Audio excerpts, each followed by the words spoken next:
8h22, querido ouvinte. Estamos iniciando mais um programa Você no Divã com o nosso amigo e psicanalista Aloísio Silva. Muito bom dia, Aloísio. Bom dia, Josi. Bom dia, ouvintes da Rádio Cultura FM de Alfredo Chaves. Bom dia, ouvintes da Rádio Net. Bom dia, pessoal da Biofarma e da... Agradecendo, né? E do também, que Restaurante Boldrin, de vez em apoia. quando a gente dá uma entradinha lá na programação Bom Dia esse Cidade. povo aí que faz as informações chegar, né?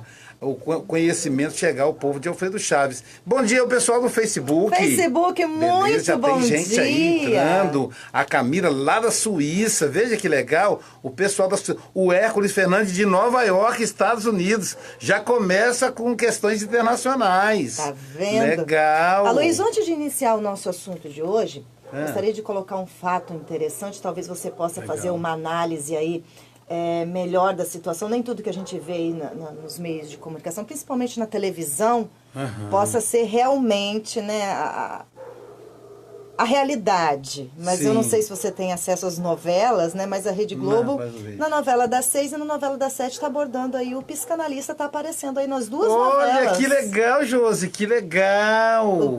A psicanálise, né, na novela das 6, tem um psicanalista atendendo, né, ele está abordando, a novela aborda o tema do espiritismo, a volta ao passado, né, uma novela assim que a personagem volta ao seu passado, né, então ela se transporta de uma casa para o passado, onde ela revive para entender as questões dela.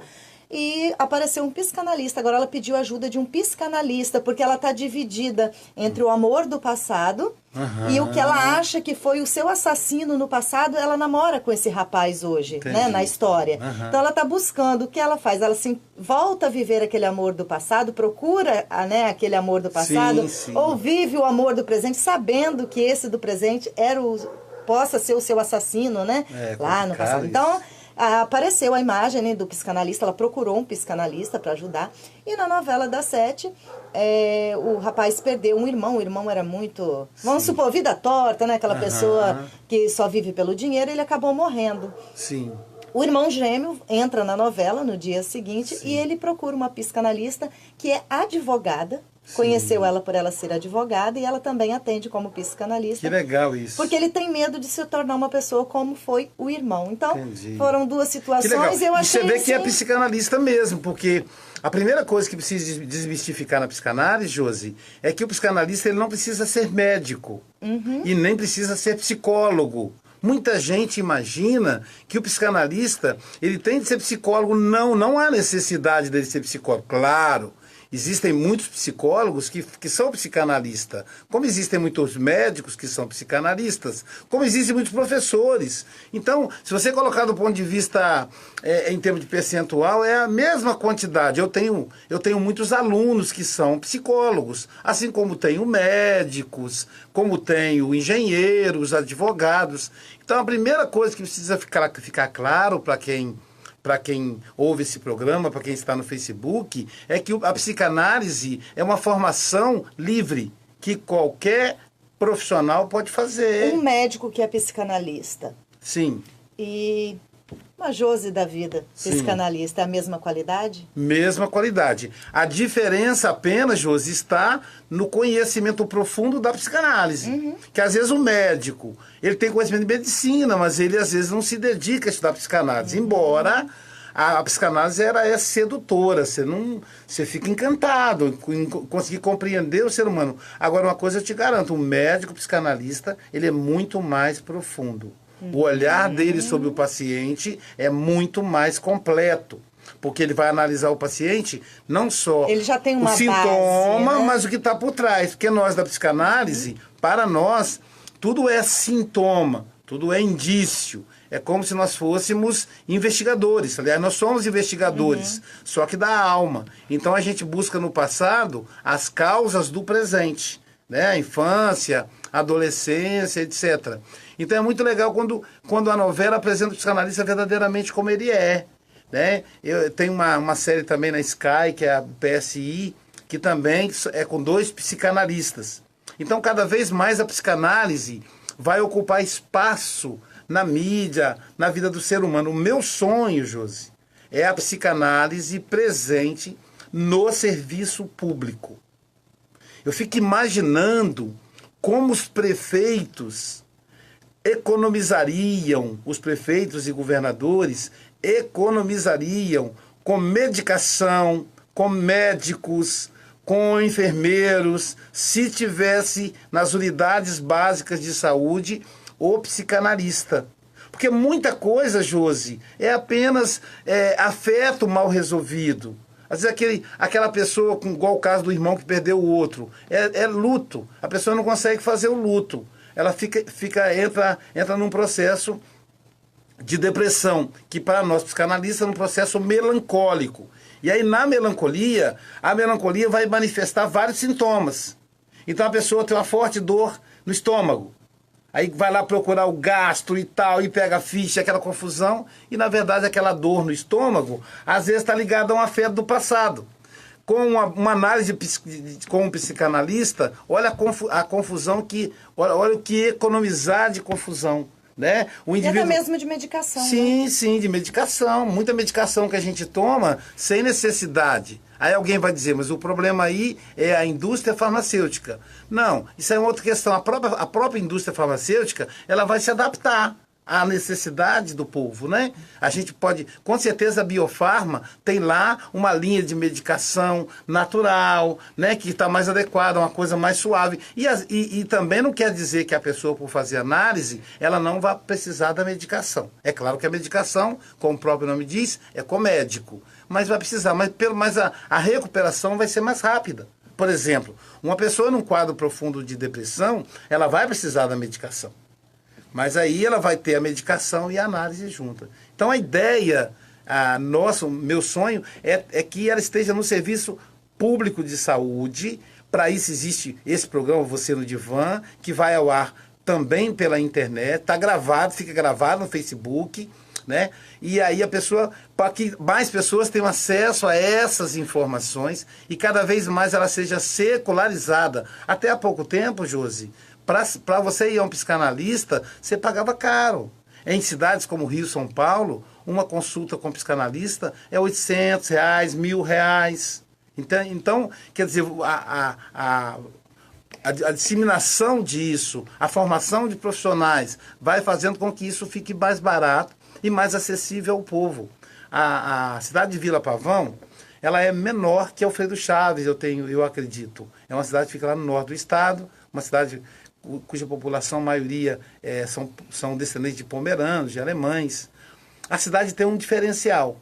O sistema público de saúde ele oferece para o povo homeopatia, massoterapia, fitoterapia, tudo que seja tratamento alternativo à medicina, além da própria medicina. E lá em Vila Pavão, que é pequenininha a cidade, nós vamos agora, em janeiro, diplomar 10 psicanalistas. 10 psicanalistas que já estão fazendo um convênio com a prefeitura e vão atender gratuitamente a população de Vila Pavão. Uma outra situação, Vila Pavão realiza uma vez por ano o simpósio, o seminário internacional de medicina alternativa, onde profissionais de várias áreas do mundo inteiro, do Brasil e do mundo inteiro, se encontram para discutir saúde. Então a saúde ela tem que ser discutida de um ponto de vista amplo, né? Onde todos os profissionais possam contribuir, o médico, o farmacêutico, o psicólogo, o psicanalista, o enfermeiro, o massoterapeuta, o terapeuta o terapeuta holístico, enfim, né? Vários tipos, o terapeuta ocupacional, vários tipos de profissional, o educador físico, vão compor esse grupo que vai pensar numa saúde mais acessível à população. É essa a ideia, entendeu? Muito legal. E aí a tendência é cada vez mais isso ocupar espaço, Josi. Que bom, né? E vamos ao assunto de hoje, né? Então, Josi, hoje E nós vamos falar, encerrando, né? O Novembro Azul. Novembro Azul. Lá no Instagram, gente, lá no meu Instagram, você pode me seguir no Instagram, Luizio.silva. Lá no meu Instagram, eu fui divulgar o programa aqui pela rádio e pelo Facebook. E eu falei Novembro Rosa, eu faço uma troca, uma confusão. Essa questão do azul e do rosa realmente me incomoda, né? Mas é pra gente ir desconstruindo esses modelos. Mas apesar Mas da esteja necessidade... certo aí, ô Luiz, já vem nessa campanha aí de desmistificar isso, azul para homem, rosa para mulher, né? A gente tem que acabar. Você mesmo contou que uma pessoa teve uma criança e aí fez tudo rosa e a criança deu uma rasteira no médico e na última hora nasceu uma menina, ou menino. E aí o menino usou rosa. Então, assim, cada vez mais os meninos estão usando rosa, as meninas estão usando azul, e isso vai aos poucos desmistificando. Isso é questão de preconceito, né? Claro. Já tem que ser ultrapassado, claro, né? O preconceito. Claro. Temos que reconstruir isso. Só que, ao mesmo tempo, a gente não pode negar o papel da figura masculina na família. Porque a família, Josi, ela tem cerca de 4 milhões de anos. Então, há 4 milhões de anos, vivemos numa família patriarcal. Independente de ser patriarcal ou matriarcal, a figura masculina, ela tem a sua importância. Ela não é mais importante, mas ela tem a sua importância. A nossa estrutura psicológica, ela tem assim, até mesmo do ponto de vista religioso. Lembrando que a semana que vem vai ser o nosso último programa em 2018. 2018. Eu vou estar de férias aqui pela Rádio Cultura, vou estar de férias e eu volto, né, em início de janeiro.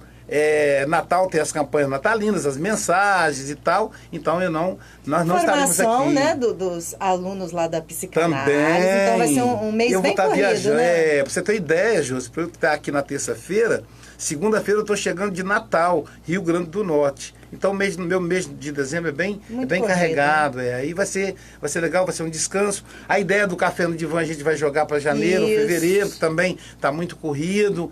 Então, no mês de dezembro, na semana que vem, nós vamos falar do terapeuta Jesus. Então, Jesus é um arquétipo na estrutura do pensamento contemporâneo. Eu não estou falando só da religião, né? Lógico que a religião no Brasil é predominantemente cristã, né? Seja católica, evangélica, espírita, ela é predominantemente cristã. Mas independente da questão religiosa, Jesus é um arquétipo, é uma estrutura psicológica. A mensagem do Evangelho, ela traz em si uma proposta psicológica. E a ideia, na terça-feira que vem, você fique atento, divulguem, é falar de Jesus do ponto de vista psicológico. Então, você é católico, você é evangélico, não importa, não vou abordar do ponto de vista religioso, mas vou usar a Bíblia, porque é lá que está Jesus, é no Evangelho que está Jesus. Então, do ponto de vista religioso também, existe uma estrutura psicológica. Por exemplo, a mãe, ela representa a criação divina, ela representa o amor de Deus. O amor materno é incomparável, O afeto materno é incomparável. O amor do pai é importante, mas o amor materno é incomparável. Não existe ninguém que ama como a mãe, Josi. Não existe ninguém. Freud vai dizer que quando o indivíduo tem um orgasmo, o gozo, é como se ele voltasse para o colo da mãe. A única coisa que se compara ao orgasmo é o colo da mãe. Quando a gente quando a gente tem um problema afetivo, a gente começa a comer muito, porque estamos carentes do colo e do seio materno. Então, está muito associado ao amor, à mãe, ao afeto. E o pai, ele representa o processo da proibição, da autoridade. Esse é o papel paterno na vida do indivíduo. Mas Aloysio, isso tem que ser modificado. Claro, pode ser modificado, mas isso vai levar milênios. Há 4 milhões de anos nós somos assim. Então não vamos querer mudar o que é possível, o que não é possível. Então, por exemplo, às vezes eu vejo pessoas dizendo assim, eu sou pai. Como assim? Que diabo é isso? As pessoas inventam as coisas. Ah, pai significa pai e mãe ao mesmo tempo. Não, você não é pai, não existe isso. Deixa de doideira. Você é mãe ou você é pai. Se você for uma boa mãe, tá de bom tamanho. Se você for um bom pai, tá de bom tamanho. Mas você não pode ser pai e mãe. Você é pai ou mãe. Ah, mas acontece que o pai do meu filho desapareceu. Realmente os homens são covardes mesmo, a boa parte deles. Nunca deu atenção, meu filho nem conhece o pai dele. Isso não quer dizer que ele não tem uma figura masculina. Então o pai dele, a figura que proíbe, que tem autoridade sobre ele, aquela coisa forte é o tio, o avô, o primo, alguém da família. Um homem está ali. Ah, minha filha foi criada sem a mãe. Então eu sou pai. Não, você não é pai, querido, você é pai. Mas e a mãe? Ela nunca teve mãe. A mãe morreu antes dela nascer, a mãe abandonou. Não importa. É a avó, é a tia, é a madrinha. Alguém ali ocupa esse papel. É preciso ter o papel definido. E aí ocupa esse papel. Então a gente precisa dessas duas âncoras, o pai e a mãe.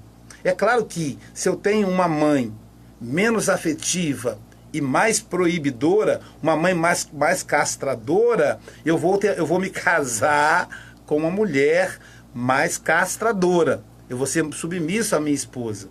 E se eu tenho um pai, e aí eu vou ser um homem mais suave, menos autoritário, menos truculento, que é a tendência dos homens modernos. O homem com a revolução feminina, que tem só 100 anos, gente. 1930, que a mulher arrancou o sutiã, queimou, e aí começou a botar banca nos homens e tal. Só tem 100 anos, e olha como elas melhoraram o mundo nesses menos de 100 anos de revolução feminina.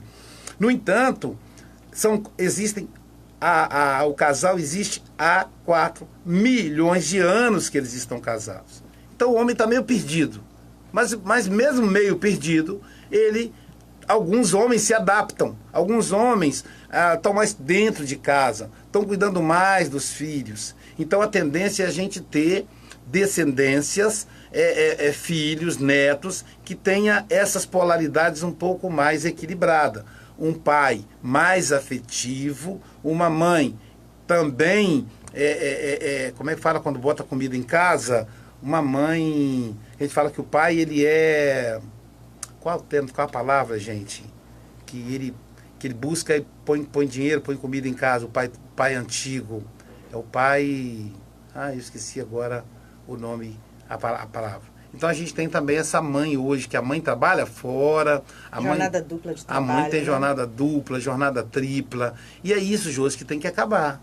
Não é justo com a mulher ela ter jornada dupla. Ela tem que ter jornada. Então se ela trabalha fora como o homem trabalha fora, quando os dois chegam em casa, eles têm que dividir. Sabe? O homem ainda está muito preso ao modelo antigo. O homem provedor, lembrei. O homem provedor. Só que hoje o homem não é mais provedor. Os dois são provedores. Logo, os dois também têm que dividir as tarefas domésticas, a atenção à criança. Então, cada vez mais, nós vamos ver uma sociedade sendo modificada aí na sua estrutura. Mas a presença do pai, ela é importante na estrutura da família. E aí, às vezes, as pessoas falam assim, se não tiver... Mas a pessoa que é homossexual, que se casa, quem é ali o pai ou a mãe? Alguém ali faz a figura masculina, a figura feminina, psicologicamente falando. Alguém acaba sendo o provedor, acaba tomando a decisão, o outro... É aquela história, a menina chega para a mãe e fala, mamãe, eu estou querendo ir na festinha com a minha coleguinha, a filha adolescente. Aí a mãe diz, conversa com o seu pai. Então tem esse jogo, né, político dentro de casa, que isso vai... E fora isso, então esse papel do pai que proíbe, esse papel do pai que exerce a autoridade moral, e a mãe que exerce a estrutura afetiva. Então, a importância, você que é pai, você é importante para o seu filho. Se você não estiver presente, isso vai trazer para ele problemas futuros. Um dos grandes problemas das pessoas que têm dificuldade de autoridade, Josi, são as pessoas que têm o pai ausente. Então, você vê, tem pessoa que não aceita decisões acima dela, sabe? Não aceita submissão, não aceita hierarquia na área profissional. E essas pessoas, normalmente, elas agem dessa maneira por causa do enfraquecimento da figura paterna. O pai, ele tem o papel, por exemplo, de castrar a menina. Se ele não castra devidamente a menina, aí o que acontece? Fica uma moça, uma mulher caprichosa, prepotente, que não aceita o questionamento do outro, que não aceita o não do outro. E ela acaba impondo à sociedade. E aí fica uma pessoa com muita dificuldade de vida social. Porque a sociedade vai dizer não para a gente. Porque a vida social, ela é um pacto. Às vezes você ganha, às vezes você perde, enfim, é um pacto. E aí essa mulher que não foi castrada pelo pai, ela vai ter dificuldade. Ao passo também que aquele rapaz que não foi castrado pela mãe, ele vai ter dificuldade de caráter também. Vai ser um homem autoritário, truculento, porque ele acha que todas as mulheres, todas as pessoas do mundo têm que agir conforme a mãe dele age, que é servindo ele. Eu fico arrepiado quando eu percebo, por exemplo, eu estou hospedado na casa de uma pessoa e eu vejo a mãe dando sorvetinho, arrumando o prato para aquele filhinho de 40 anos. Eu digo, meu Deus, esse não consegue casar, porque não vai ter mulher que vai aguentá-lo, porque ele tem uma ideia de que a mulher tem de servi-lo. Porque a mulher modelo para ele é a mãe dele, e ela serve ele. Então, as mães também têm que construir homens melhores. Os homens têm que construir mulheres melhores e a mulher tem que construir homem melhor. Então, você que é mãe, bota seu filho para lavar vasilha, bota seu filho para arrumar a casa, bota seu filho para arrumar o prato dele, para que ele aprenda a fazer isso com a esposa, porque depois a esposa vai lhe culpar, e com toda a razão. Você que é homem, usa da autoridade com a sua filha, porque depois você vai ter dificuldade com os genros, porque os genros vão ter que comer na mão delas, e aí é muito complicado. Pra gente que é pai, a gente acha até legal a filha, o genro comer na mão da filha, mas e se ela não conseguir manter o casamento, né? E aí o melhor lugar para o filho casado é na família dele. A gente que é pai e mãe, a gente torce para que os nossos filhos sejam felizes, sejam completos. E é essa a ideia, né? Então, o papel masculino, ele é fundamental no processo de construção da família. Então, o homem não está, ele não é secundário na vida familiar, como a mulher não é. Os dois são primários. O homem faz falta. Agora, é claro que as mulheres também são guerreiras. Muitas mulheres sem maridos conseguem educar homens de bem, que, aliás, é um bom percentual do povo brasileiro. Eu não tenho pesquisas, mas eu acredito, Josi, que um bom percentual do povo brasileiro são homens que foram educados por mulheres. Mães sozinhas? Por mães sozinhas. Por mães que... E aí fala assim, mãe solteira, Luiz? Não, por exemplo, mulher de caminhoneiro, né? Mulher de pescador, mulher de executivo full time. Quer dizer, o cara bota dinheiro em casa, mas não está presente. Então, essas mulheres, fora isso, a mãe solteira, a mãe viúva, que às vezes abre mão de um relacionamento para poder priorizar a educação do filho. Quantas fazem isso? Se é certo, se é errado, não vamos discutir aqui. Mas quantas fazem isso? E formam homens honestos, honrados, homens felizes na sociedade. Então, dizer que a família só funciona se tiver homem e mulher também é ser falso. A gente está discutindo aqui que a parceria, é a parceria. E desconstruir essa ideia do pai. Tá? Você é mulher, você é mãe. E não se preocupe se o sem vergonha do pai do seu filho não o assumiu. Não se preocupe. Ele vai buscar uma outra figura masculina na família. O tio, o avô, o padrinho, o cunhado. Alguém vai entrar na história, Josi. Eu conheço uma família, por exemplo, que a pessoa ficou viúva. A mulher ficou viúva. 2 filhos pequenos. E aí, depois que vieram os filhos pequenos, ela sozinha, a irmã começou a ajudá-la. A irmã e o cunhado. Olha que curioso. A irmã e o cunhado se separaram. Só que o cunhado é pai dos meninos até hoje.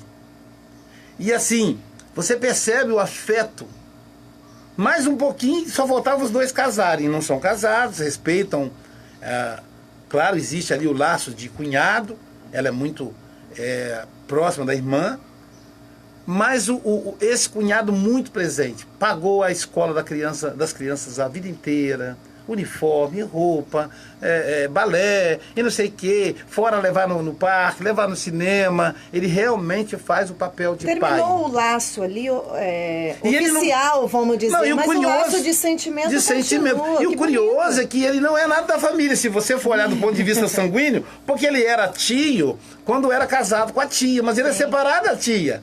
Então, ele nem seria o tio. Mas é uma questão de amor, o amor foi mais alto. Eles o tratam como tio, mas o nível de relação é de pai e filhos. Pais e filhos. E eles são a maior razão de viver para ele. Todo o patrimônio dele já está transferido para eles. Caso se acontecer alguma coisa com eles são herdeiros direto. Ele com a tia não tiveram filhos? Não, ele não teve filho. A irmã, a esposa, a ex-mulher, talvez seja até o motivo da separação, não quero discutir aqui, mas a ex-mulher, ela tinha um problema, ela teve câncer no útero, alguma coisa assim, que inviabilizou ela de engravidar. Então eles adotaram os sobrinhos. Mas o que eu achei curioso é que ele separou. Tem 15 anos que eles estão separados. O mais velho deve estar com 20 anos. A mais nova com 16. Ou seja, quando se separaram, a mais nova estava bebezinha, tinha 1 ano só de idade. E ela tem um vínculo com ele que é uma coisa extraordinária. Então, quando ele vem, ele leva eles no cinema, tomar sorvete. É o pai. Telefona todo dia, quer saber como é que está a escola, dá bronca, se qualquer coisa, não sei o quê. Enfim, são hoje, o de 20 é um jovem adolescente educado, faz faculdade, um jovem, faz faculdade, etc. A outra, adolescente, educadinha, educada, carinhosa, inteligente, vai bem na escola. Pelo padrão de vida deles, eles não poderiam, por exemplo, frequentar a escola particular. Os 2 fizeram escola particular a vida inteira. Quem paga é o tio. Que é tio emprestado. Olha que interessante, não tem laço sanguíneo. Então, a criança, ela vai buscar alguma figura na família para fazer esse papel do pai. Então, é muito interessante. Então, o pai é esse papel importante, muito importante. Tão importante quanto a mãe. Então, se você aí está separada, não fale mal do pai do seu filho para o seu filho. Então, você destrói a estrutura psíquica dele. Mas, Aloísio, o pai dele não vale nada, é um canalha. Veja, essa é a sua opinião. Você não é a minha opinião e de todo mundo que conhece ele. Ainda assim, é a opinião. Então, seu filho não tem o direito, você não tem o direito de fazer seu filho construir a opinião do seu filho. É ele que tem que construir. Pelo contrário, quando puder, fale bem. Papai está trabalhando muito, bota pano quente. Quando ele crescer, aos poucos ele vai percebendo o jogo. E aí ele vai saber quem é quem. Mas você não pode construir essa imagem violenta do pai, porque isso vai fazer mal para o seu filho, para sua filha, quando ficarem maior. E aquelas que engravidam e o pai vaza na braquiara, como diz aí o linguajar popular, né? Não assume. Também, Aloísio, faz aí-se uma imagem bonita desse pai ou apenas não toca no assunto? Não, tem que falar do pai, tem que falar. Porque a criança vai perguntar, né, Josi? Ela pergunta. Mas mesmo que tiver próximo aí um avô que no caso exerce esse papel de pai. Mas ela pergunta, porque ela vai ver as outras crianças. A escola faz uma coisa muito chata. Muitas escolas já modificaram isso, que é comemorar o dia do pai, o dia da mãe. Eles falam mães, né? Dia das mães. Você falar dia dos pais, fica parecendo pai e mãe, né? Então eu gosto de colocar no singular para dizer que é a figura masculina. Então, comemorar o dia do pai é extremamente violento para a criança que não tem pai. Comemorar o dia da mãe, vice-versa. Então, algumas escolas já amadureceram essa ideia e hoje comemoram o dia da família. Entendeu? A dia da família é quem? Avô, avó, tio, todo mundo é família.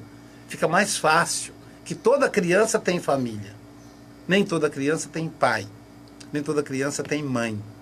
Então, é importante. E aí, em função dessa imagem social do pai, a criança pergunta, mamãe, e o meu pai? Quem é meu pai? Por que eu não conheço ele? E aí ela vai dizer, não, o seu pai, ele tem uma outra família, e ele com isso não pôde te conhecer e tal. Tá? Ela pode falar a verdade para a criança, mas sem carregar a criança de violência. Não, seu pai é um homem irresponsável, não vale nada. Não, não é isso. Ele não te quis. Não te quis, olha só. Quando você fala para a criança, seu pai não quis você, e na maioria das vezes não é a criança que o pai não quis, o pai não quis foi a mãe, tá certo? Mesmo o pai que não assume o filho, ele não quer a esposa. A mãe que não assume o filho, ela não quer o marido. Então, mas aí a gente, para se vingar, transfere. E aí quando você fala para a criança assim, seu pai não lhe quis, você está dizendo, aí a criança pensa assim, a criança, até os 4, 5 anos, Josi, ela é binária. O que é isso? Ela só tem duas imagens para ela, boa ou má. Ser má merece castigo, ser boa merece carinho. Ela faz essa associação. Segundo o grande psicanalista Dr. Winnicott, a criança tem a ideia, ela desenvolve esse binarismo a partir do seio materno. Como a mulher tem 2 seios, ele não sabe qual que está dando de mamar a ele, então ele mama num e sabe que o outro está sobrando. Então ele deduz o seguinte, o outro seio que não me dá de mamar é o seio mau. E o que me dá de mamar é o seio bom. Então quando ele tem vontade de mamar e a mãe não está perto, ele fala, é o seio mau. Quando ele tem vontade de mamar e a mãe dá, ele fala, é o seio bom. Então ele cria, sabe, esse binarismo. Assim, a criança faz a seguinte equação. Meu pai não me quis. Quando a criança é boa, o pai quer. Se o meu pai não me quis, é porque eu sou uma criança má.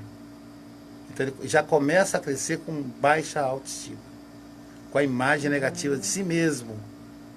Então quando ele for convidado ao crime, ele vai dizer, eu vou praticar o crime porque eu já sou mal mesmo, eu sou mal de natureza. Nem meu pai me quis, nem minha mãe me quis, a minha mãe me abandonou, então, porque eu não presto. Então eu vou praticar o crime. Ou seja, quando uma mãe, logo, né, nos primeiros anos de vida, aí, como você disse, até os 4, 5 anos, diz para essa criança que o pai não quis saber dela, que o pai é isso. Então, quer dizer, ela não está desconstruindo, afetando nem aquele pai tanto, não, sim a própria criança. A própria criança, o pai não está nem aí, o pai vai continuar levando a vida dele. Para ela. Para ela. No futuro ela não vai dar conta. Dificuldades com esse filho. Por que muitas mulheres na adolescência não dão conta dos filhos? Porque são incompetentes? Nada disso. Mulher é competente demais, elas são feras. Porque ela não tem autoridade? Tem autoridade também, não é isso também não. É porque aquele filho adolescente cresceu com a seguinte informação: meu pai me abandonou. Se ele me abandonou porque eu sou uma criança má. Se eu sou mal, eu vou fazer o mal. Olha que perigo. É essa a ideia que se faz. Eu participei de um trabalho com o movimento evangélico de uma comunidade numa favela do Rio de Janeiro. E lá, além do trabalho, do curso que eu apliquei para o Conselho Tutelar, sobre violência contra a criança, um jovem conselheiro tutelar veio conversar comigo, pediu para eu fazer uma sessão com ele. E eu tinha lá um tempo, né, estabelecido lá, e aí eu pude atender. Bom, qual é a história desse homem, desse jovem, que tem metade da minha idade, tem 20 e poucos anos? Ele, com 10 anos, ele foi convidado para o crime na favela. Então ele soltava pipa. Depois ele passou ao foguete, que avisa quando está chegando a droga. Ou então o policial está subindo a favela. E dali foi até que ele foi crescendo. E aí quando ele estava com 13, o chefe da Boca, o chefe do tráfico daquela favela, falou para ele: olha, eu acho que você tem vocação. Eu vou te dar uma tarefa. Se você cumprir... Ele foi subindo de cargo, né? Foi sendo promovido. Você vê que existe toda uma organização criminosa, né? Eu vou te dar uma tarefa. Você vai fazer um assalto. Você vai assaltar uma pessoa no centro do Rio de Janeiro. Se você conseguir assaltar e não for preso, não for pego, você vai receber a promoção. E deu a ele uma arma. E ele, com 13 anos, cometeu o primeiro assalto, à mão armada. Deu certo. Ele conseguiu apreender da vítima um iPhone e mais dinheiro. E ele levou, então, entregou para o cara lá. O cara falou: agora você está promovido. Deu a ele uma arma sofisticada. Ele me disse o nome lá. E ele botou aquela arma na cintura, com 14 anos. Um menino, com 13 anos, melhor dizendo. Botou aquela arma na cintura e passou a ostentar aquela arma agora na favela. E aí ele se tornou gerente de uma boca. E dessa boca passou para outra, até que com 14 anos ele era gerente da principal boca. Ele era o segundo na escala, com 14 anos.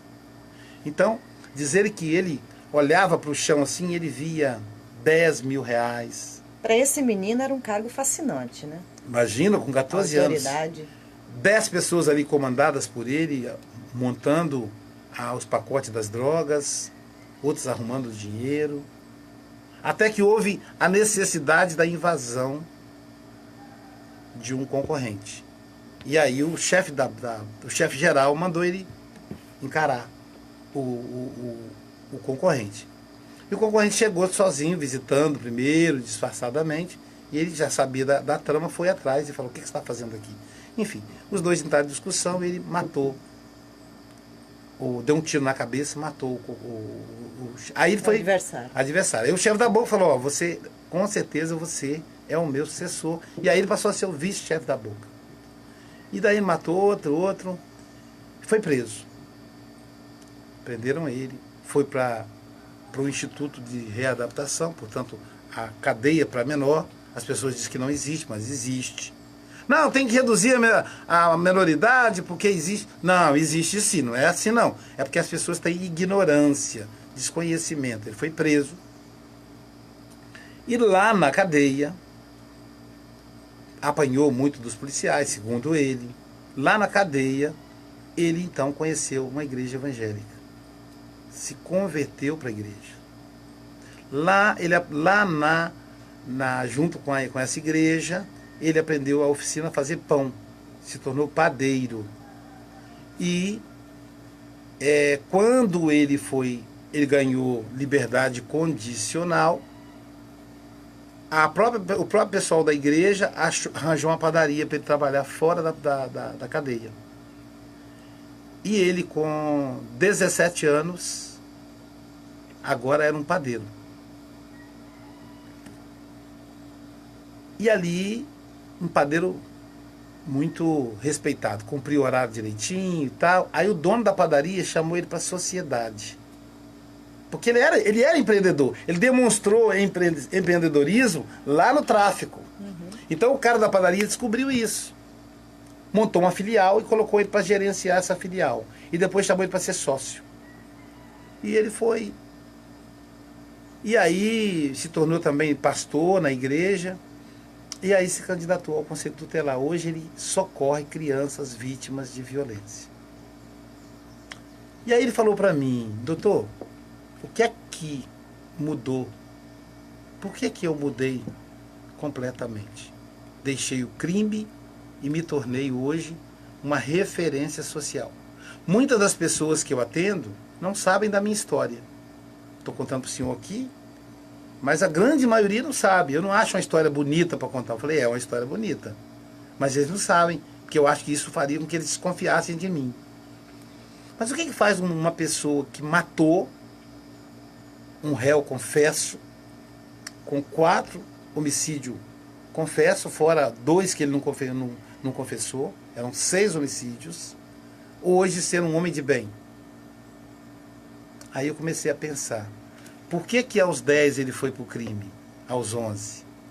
Porque ele não tinha superego. O que é o superego, pessoal? O superego é aquela nossa parte da culpa, que é construída no complexo de Édipo, que é o pai, é fundamental na construção desse superego, a mãe também. Então, o que é o superego? Alguém fala assim, nossa, que roupa bonita, vou comprar. Aí o superego fala, não, você não tem dinheiro para comprar. Se você comprar, você vai se endividar.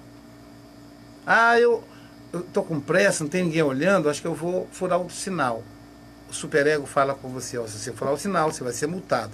Então é aquela instância que está dentro da sua mente que contrapõe ao id, que é o desejo. De um lado você tem o desejo, do outro lado você tem o sentimento de culpa. É fundamental para o equilíbrio. E o ego, na verdade, é o hábito, ele vai escolher entre um e outro. Esse menino tinha um superego muito frágil. Então os desejos dele iam sendo atendidos. Quando ele se converte à igreja evangélica, a igreja evangélica reconstrói esse superego com a fé em Deus, com a autoridade divina. E aí, cada vez que ele é convidado a praticar o crime, a cometer uma infração, uma contravenção, ele tem o superego dizendo, isso é pecado. Se você fizer isso, você vai para o inferno. Você vai perder o amor de Deus. E esse medo, essa culpa, faz com que ele leve uma vida de um homem de bem. Então, nós, homens e mulheres de bem, temos esse superego dentro de nós. Esse superego seria um indicador de consequências para os nossos atos, né? Exatamente. Ele que vai te mostrando as consequências. Isso. Se você fizer, pode acontecer isso, né? Isso. Ele representa, enquanto o id, o inconsciente, representa o nosso desejo, o superego, a consciência, representa a realidade. Entendeu? E não quer dizer que o superego só faça coisas boas e que o id só deseja coisa ruim. O id é sempre desejo. Por exemplo, uma jovem me falou de um projeto, ela deve estar me assistindo agora, me falou de um projeto que ela queria desenvolver na praça da cidade dela. O projeto do abraço, em que ela e outros amigos iriam abraçar as pessoas, para lembrar as pessoas da importância da afetividade. E ela me perguntou o que eu achava. Aí eu disse a ela que o projeto deveria ser construído sob regras, porque algumas pessoas poderiam se sentir invadidas. Por exemplo, se um homem corre e abraça uma mulher bonita, ela pode entender isso como assédio. E vice-versa. Então, o que eu fiz? Na verdade, ali eu fui superego para ela. Então, às vezes você fala assim, eu vou pegar o meu salário do 13º e vou comprar tudo em cesta básica para ajudar as pessoas pobres. Ok. Não é uma ideia, um desejo bom? Um desejo cristão? O outro lado vai dizer, aí, por outro lado você vai pensar assim, mas espera aí, eu estou com o saldo vermelho no banco. Eu ainda estou devendo 2 prestações de tal coisa. Se eu não cobrir o saldo vermelho agora com o 13º, eu só vou poder cobrir o ano que vem. Então eu vou pagar juros de mais de 10%. Isso é o superego, te trazendo para a realidade. O desejo é gastar tudo em cesta básica. O superego te traz para a realidade. Aí você fala, peraí, então ao invés de eu gastar todo o meu 13º, eu vou pagar, vou cobrir o saldo do banco e o que sobrar eu compro de cesta básica. Então o superego, ele te traz para a realidade. O superego, ele tem a função da vida social. Então esse jovem, uma coisa que ele se queixou para mim é a ausência paterna. Diz ele, palavras dele, que ele gostaria de ter tido um pai que falasse para ele, se você soltar pipa para os traficantes, eu vou te deixar de castigo.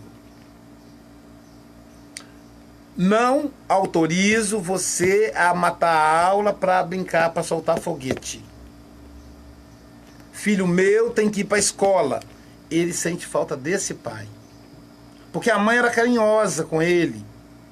E a própria mãe, em função da ausência paterna, ela teve dificuldade de castrar. Esse é um outro problema. E aí, então, ele cresceu, sem lei. Então, quando apareceu o traficante, esse traficante fez o papel do pai. Os pais hoje, Heloísio, talvez tenham, assim, dificuldade... Tá, só concluindo. E aí, quando ele vai para a igreja, ele encontra o pai. Quem é o pai? Deus. Representado pelo pastor.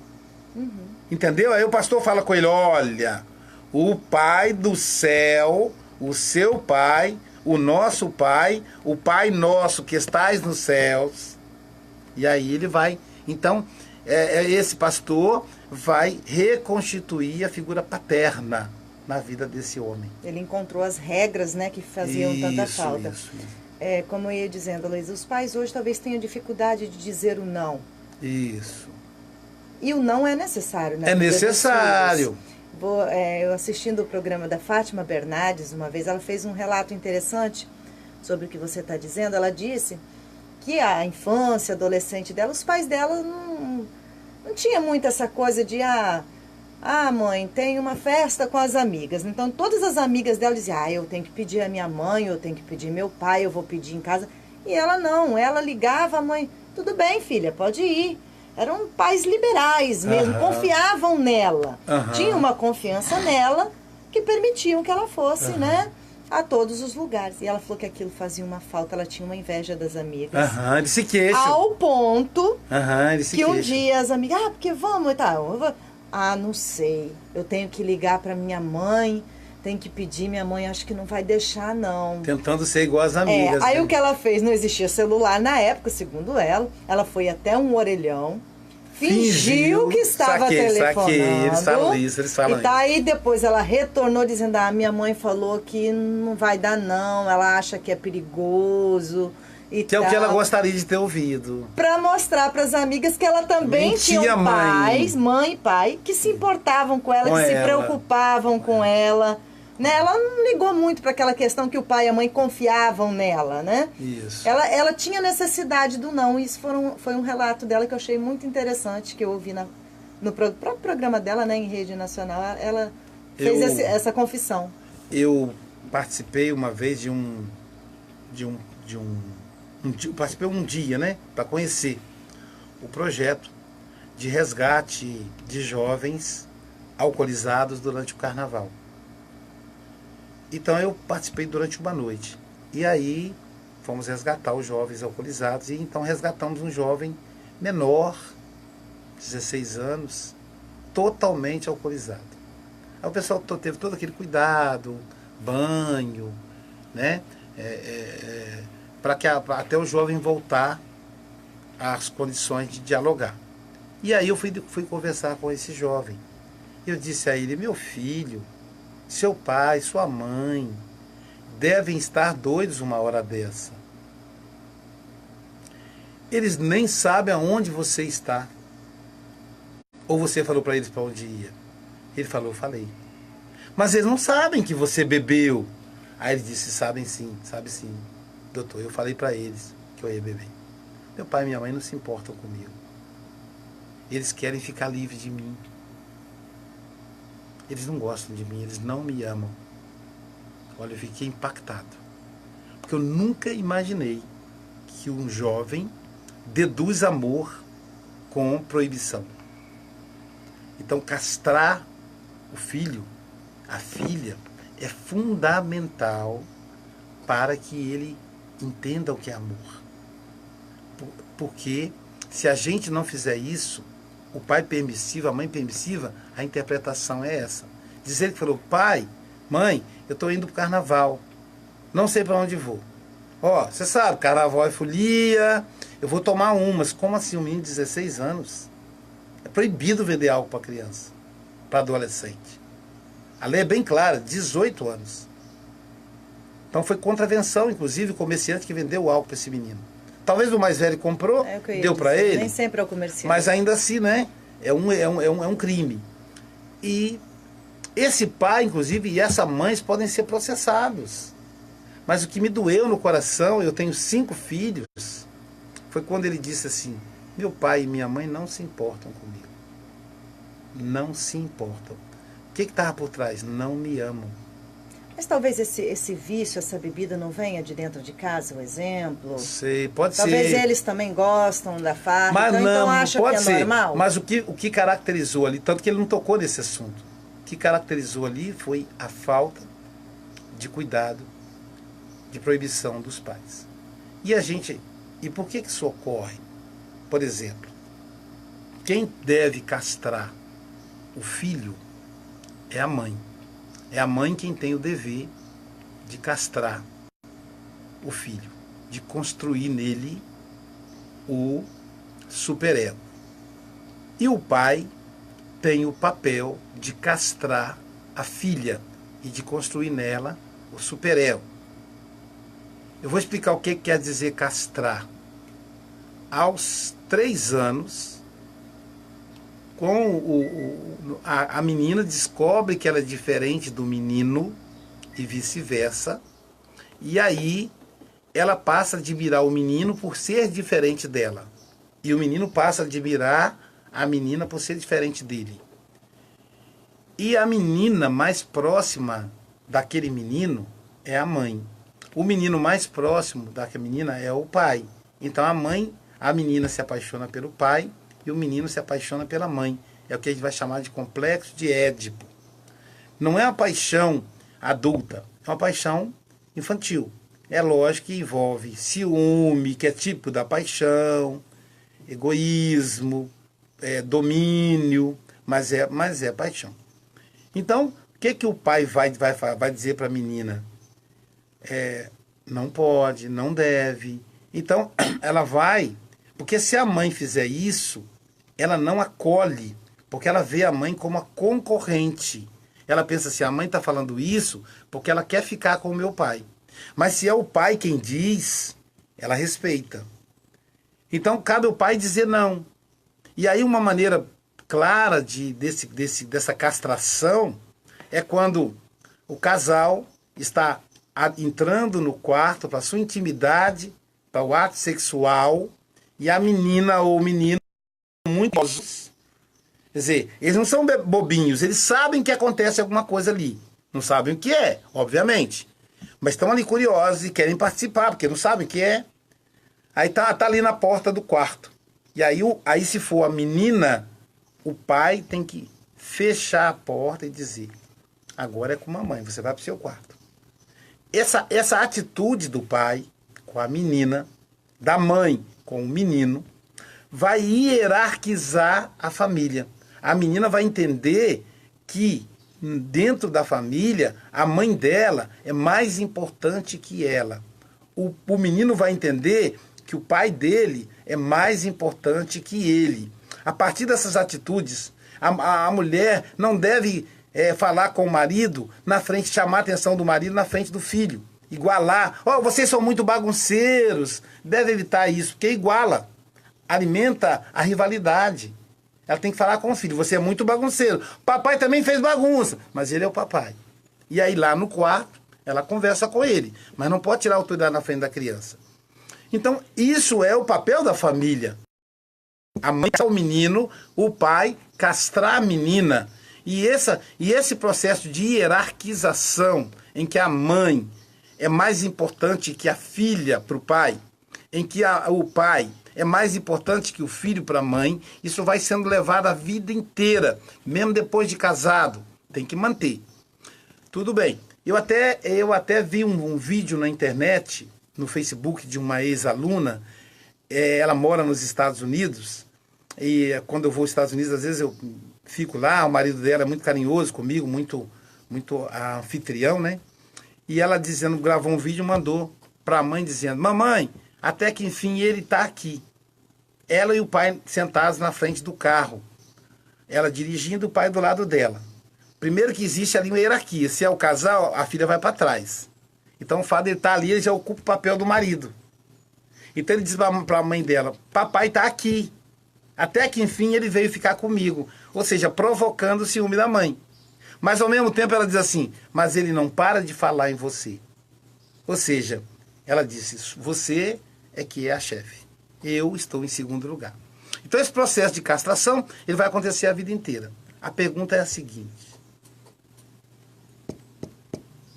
e se não tem o pai? Como é que a mãe vai fazer? A mãe vai falar para o filho que o namorado, uma pessoa que chegou ontem, é mais importante que ele na vida do filho? Esse filho já não tem o pai. O homem vai dizer para a filha que a namorada com quem ele vai transar, que hoje o povo é animado assim, é mais importante que ela. Entende? Então a gente tem que pensar na realidade também. É muito difícil. Então há uma possibilidade desse rapaz crescer sem castrar e dessa moça crescer sem castrar. E vão se tornar pessoas controladoras. Qual é a característica principal de uma pessoa controladora? Empreendedorismo. Olha que interessante. Esse menino, esse rapaz, ex-traficante, era um grande empreendedor. Ou seja, provavelmente o pai dele foi ausente. Ele não foi castrado. Então, é difícil. Só que chega na vida adulta, esse controle começa a fazer mal para a pessoa. Aí ela vai lá para o consultório psicanalítico para aprender a lidar com o controle. Porque o controlador, ele quer tudo perfeito, tudo certinho, tudo organizado. Isso é um instinto de gerenciamento. Quem não quer um funcionário que quer tudo organizado? Um funcionário que chega meia hora antes do horário de trabalho porque ele quer que o setor dele esteja um brinco. Porque ele não quer ser chamado a atenção, porque ele não gosta de ser chamado a atenção, porque ele é um bom gerente. Todo mundo quer. Então são pessoas que se dão bem, que ganham cargos de mando, que montam empresa. São as pessoas controladoras. Por outro lado, são pessoas que sofrem, porque são pessoas de muito difícil trato social. São pessoas autoritárias, prepotentes, egoístas, que só pensam em si mesmas. Isso foi alimentado pela mamãe, que não queria que o filho sofresse o impacto da ausência do pai. Isso foi alimentado pelo papai, que não queria que a filha sofresse o impacto da falta da mãe. Então, não dá para levar a ferro e fogo. Quando tem o pai e a mãe, vamos castrar. Quando não tem, vamos temperar. Porque se você castrar, imagina você falar para sua filha assim: essa namorada que eu conheci ontem é mais importante que você. acabar com a estrutura psíquica dela. Ou falar pro garotinho, esse rapaz que eu conheci ontem é mais importante que você. Vai estourar com a estrutura psíquica dele. Então, é um jogo de cintura que aí o papai, a mamãe solteira vai ter que aprender a lidar. Cuidado sempre, né? É. Vamos encerrando o nosso programa de hoje. Passa rápido, né, Josi? Rapidinho, né, Luísa? Deixar aqui um abraço, né? Olhando aí a sua live, né? A Yara, nossa amiga Yara, também a Simone. Sua colega, sua colega. Ali, já passei o olho por ali. Tá já vendo, Yara? duas, já te né? viu aqui, Yara, Simone também logo no início. Simone também colega, tá vendo? Também estão aí participando, né? A Josi e a Josi está registrando aí que nós estamos com uma nova turma em Guarapari. Yara, inclusive, tem uma moça de Vila Velha que falou, não dá pra você montar uma turma de Vila Velha, não? Eu falei, não, já tem o Guarapari, que é pertinho.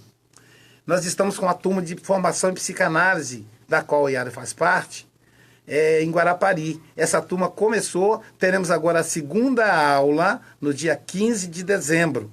Então, se você tem vontade de ser psicanalista, dá tempo. Você se matricula, né?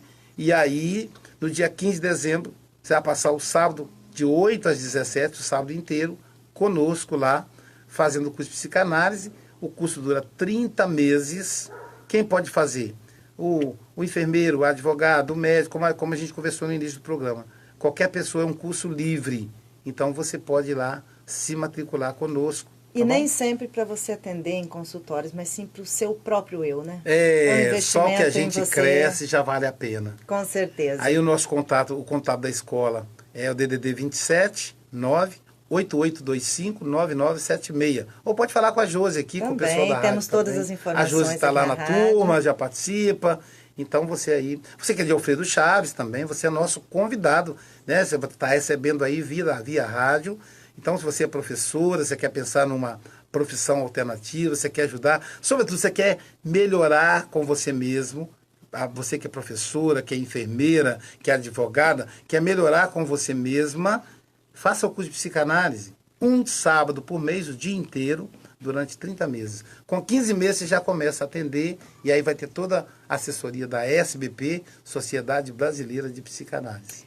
Ok, então, Luiz, próxima terça, né, nosso último programa de 2018, né? De 2018, 2019 a gente volta. Vamos descansar e voltar com tudo 2019. Para voltar com tudo 2019, falando do novo ano, né, do planejamento, como é que é lidar com o futuro. E, Josi, a semana que vem, o tema é o terapeuta Jesus Cristo. Precisamos refletir. Jesus, o terapeuta. Vamos refletir Jesus, pensar no nascimento dele e pensar, acima de tudo, do impacto psicológico da mensagem de Jesus em nossas vidas. Obrigado aí a Biofarma, obrigado aí Central do Pão, o restaurante Boldrini, pelo apoio. Obrigado aí o pessoal da Rádiosnet, o pessoal que está nos acompanhando aí pelo Facebook. Um grande abraço. E aí o pessoal do Facebook eu vou responder aqui fora do ar, porque a rádio continua a sua programação. Com certeza. Tá Vamos bom? tocando em frente. Programação aí, Bom Dia continua. Cidade. A partir de agora, Luísio, muito obrigado mais uma vez. Josi. Muito obrigado, Facebook, Rádiosnet, as meninas, em especial a Yara, Simone, minhas colegas. Um forte abraço. Até o dia 15, né? Vamos ficando por aqui. Intervalo de apoio cultural. E ela está dizendo, amo cada vez mais a psicanálise. Beijo, queridos. Também a Wanda, minha vizinha querida. Bom dia, Wanda. Wanda Wilmar, Will, nossa também psicanalista. Bom dia. Wanda, se deu certo lá no negócio do consultório, ela vai atender lá no nosso consultório, na clínica da SBP. Zuleide Miranda, bom dia. Regina Linhares, bom dia, Regina. Ana Alexandra, Cideli, que bom que ainda há esperança. Abraço, querida minha prima Cideli Oliveira. Márcio, ei Márcio, bom dia. Estamos esperando lá na nova turma, cara. Dá tempo ainda. Denise Helena Reis, Alessandra Andreata Dumont, Francisco Mogas de Portugal, de Santarém. Abraço, meu amigo Chico. Kátia Lima, bom dia. Sandro Rodrigues, Cleide Paula Vaz, que mais? Elizabeth Souza, Natasha, provedor. Pois é, Natasha, depois eu acabei lembrando, né? Obrigado. Hércules, que bom, Hércules, ter você por aqui, meu amigo. Hércules é de Nova York. Hércules é um artista. Trabalha com pintura. Eu admiro o trabalho desse amigo. Obrigado, Hércules. Provedor, ele está dizendo. Regina Félix. Bom dia, minha querida Regina. Saudade de você. Abraço na Bianca.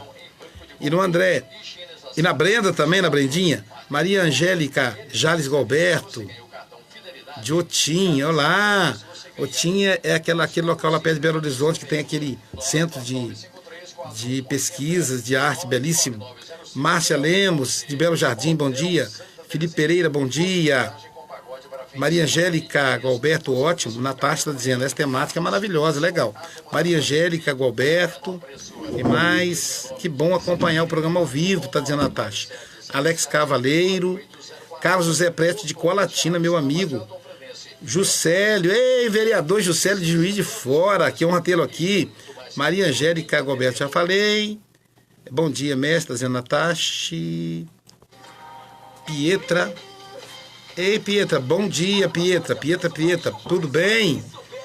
Acho que você é amiga. Pietra é professora de Viviane. Amiga professora da Viviane, que honra tê-la aqui.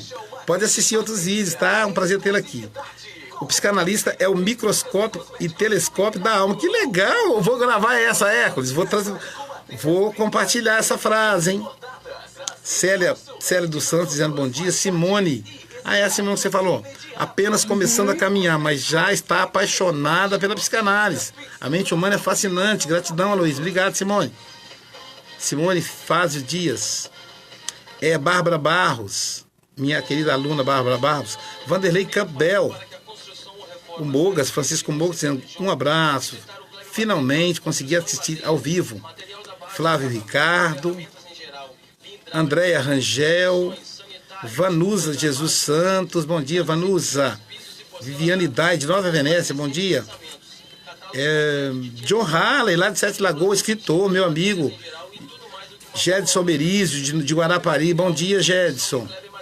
Hércules Fernandes, já citei. Camila Siegrist, lá da Suíça. Uma minha amiga lá da Suíça, um grande abraço. Maria Aparecida Saboleski. Enfim, terminamos aí com a audiência lá em cima, agradecendo a você. Próxima semana, hein? Terça-feira, 8h15 da manhã, horário de Brasília, horário de verão. Você no divã, Jesus, o terapeuta dos terapeutas. Até lá, nos vimos aí a qualquer momento. Muito obrigado pela audiência. Deixa eu só ver se chegou alguém depois, para não ser injusto. Faltou aqui a Milena Azevedo, desculpa, o Exxon, bom dia, o Exxon Andrade. Tá? Fiquem com Deus, um grande abraço, amigos. Aí a Josi, ó. Tchau, abraço tchau. aí.